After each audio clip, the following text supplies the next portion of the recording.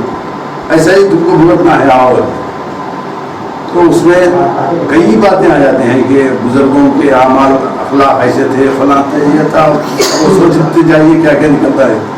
تو اتنا ہونا ہے اس میں. تو وہی اب بولیے پرانے الفاظ استعمال کر کے کیا کریں گے آپ لوگ؟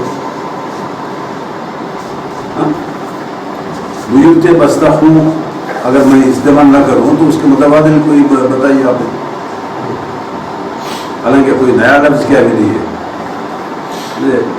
تو یہ ہمارا کہنا ہے آپ لوگوں سے بھی گزارش یہی کہ بھائی ذرا سا شعر میں بلندی پیدا کرنے کی کوشش کیجیے. شعر تو کیا ایک ذوق ہے بھائی ہر ایک کا. وہ ذوق کو صاف ستھرا بنانے میں کیا حرج ہے؟ بہتر سے بہتر بنانے میں کیا حرج ہے؟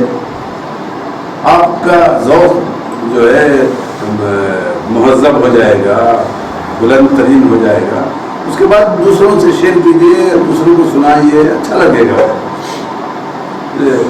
آپ خود جو ہے اس کے لیے کیا ضروری ہے؟ پہلے جو ہے ہم لوگ ہمارے اساتذہ ہم کی تربیت ہم کو یہ ہے کہ اللہ فطی باخری حضرت جبار صاحب رحمۃ اللہ علیہ حضرت فیض صدیقی رحمۃ اللہ علیہ یہ سب جو ہے کوئی مضمون لکھتے کوئی شعر غزل لکھتے تو ذرا دیکھو حضرت یہ کیا آپ کا مسئول میں دیکھوں آپ کے اشعار میں دیکھو بھی یہاں کہیں چھوٹ جاتا ایسا انسان ہے. جب وہ اس کا مطلب ہم پڑھیں گے تو ہماری تربیت ہوتی اس طرح لکھنا چاہیے اس طرح کرنا چاہیے. آج مشورہ کرنے کا رواج ہی نہیں. اللہ کا حکم ہے وَأَمْرُهُمْ شُورَىٰ بَيْنَهُمْ. اے لوگ آپس میں مشورہ کیا کریں. تو دین کے معاملے ہی نہیں ہر ایک میں دین ہو دنیا ہو ادب ہو شعر ہو سب کے لیے مشورہ کرنا ہے. ایک دوسرے سے سنا ہے کیا ہے دیکھو دوست آئے آپ بے دخل دوست ہیں سنا لیجیے پوچھیے کہ بھائی کوئی بات بتاؤ اور وہ بتائے گا فیصلہ کر لو. آج ماحول نہیں ہے. اگر ہم آگے بڑھ کر ہمدرد دواخانہ بن گئے بھی کسی بولے تم ایک صاحب تو ہمارے شاگرد دینی معاملے میں یا ادب کے معاملے میں صاحب ایسا ہی حالانکہ ان کو قلم اٹھا کر قلم پکڑوا کر لکھوانا ہمیں سکھا. خیر وہ بیچارے جو ہے بغیر بولے کرے کتاب نکالے اس میں سینکڑوں غلطیاں. میں نے کہا یہ کیا ذرا دکھا لے تو اچھا تھا. تو کیا حضرت اس میں فلاں چیزیں فحش غلطیاں ہیں. تو وہ صاحب شرمندہ ہونے کے بجائے شرمندہ ہونے کے بعد حضرت اس سے حسد کر رہے ہیں. اب کیا کر سکتے ہیں؟ صحیح ہے الفاظ کا چل رہا ہے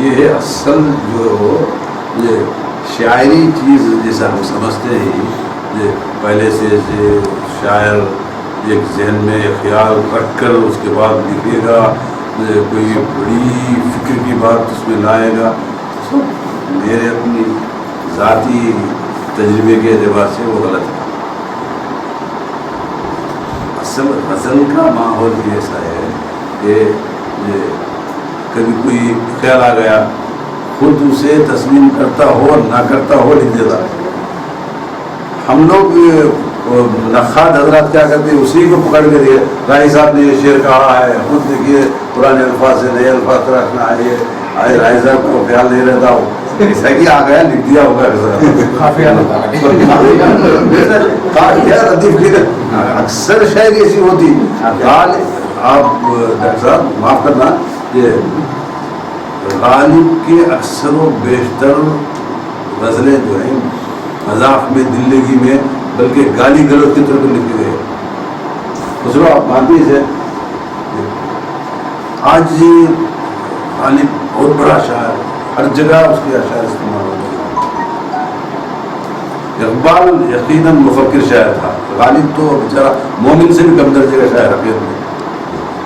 مومن بہت پڑھا لکھا آدمی، غالب تو اتنا بڑا لکھا نہیں ہے، لیکن وہ شاعری چل رہی ہے ابھی. یہ جو ہے اسی قبیل کا شعر ہے وہ. مخفا خاکہ ہے. اچھا اس کا عنوان ہے نیک نام آباد ناز کرے. خوبصورت، خوب سیرت، خوش اخلاق، لگ بھگ 40 کتابوں کے خلاف، خدمت علم و ادب میں عمر لٹانے والے آپ ہیں ڈاکٹر راہی فدائی نائک گھرانے والے. دین میں مسلک اعتدال کے راہی ہیں، ادب میں جنوبی ہند کے نمائندہ سپاہی ہیں. پچھلی نصف صدی سے شعر کہتے آ رہے ہیں، ادب کے آسماں پر مسلسل چھاتے جا رہے ہیں. سرزمین دکن کی آن ہے، بان ہے، شان ہے، آپ کا سارا کلام احساسات کا ترجمان ہے. آپ کے مضامین ملک بھر چھپتے رہتے ہیں، ادبی اوراق میں آپ کے اشعار کے نگینے پھونکتے رہتے ہیں. فاروقی جیسا ناقد آپ کے گن گاتا ہے، کل ہند اجلاسوں کا آپ کو بلاوا آتا ہے. آپ متاثر بہت ہیں بزرگان شہر ویلور سے، گویا جلا پاتی ہے آپ کی شخصیت اسی ٹور سے. نعت کہتے ہیں تو حضرت رواحہ کی روانی یاد آتی ہے، بچپن میں جو پڑھی تھی وہ تاریخ سہانی یاد آتی ہے. تنقید میں تنقید سے دلوں کو توڑنا آپ کو اچھا نہیں لگتا، کچھ احباب کو آپ کا یہ تنقیدی رویہ سچا نہیں لگتا.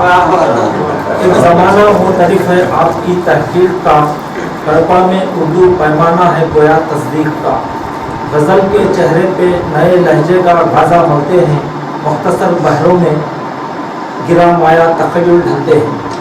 ادق الفاظ آپ کے روبرو کھڑے رہتے ہیں، اردو کا لبادہ اوننے پڑے رہتے ہیں. آپ پر مقالے لکھے گئے اور لکھے جا رہے ہیں، جامعات میں کڑپے کا تذکرہ ہو رہا ہے کل.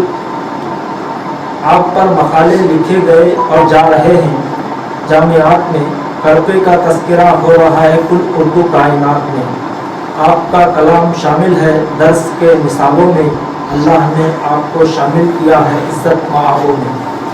اللہ آپ کی طبعی و ادبی عمر کو دراز کرے، نیک نام آباد کیوں ہی آپ پر ناز کرے. جو ڈھلے ہیں آپ اسی کے بارے میں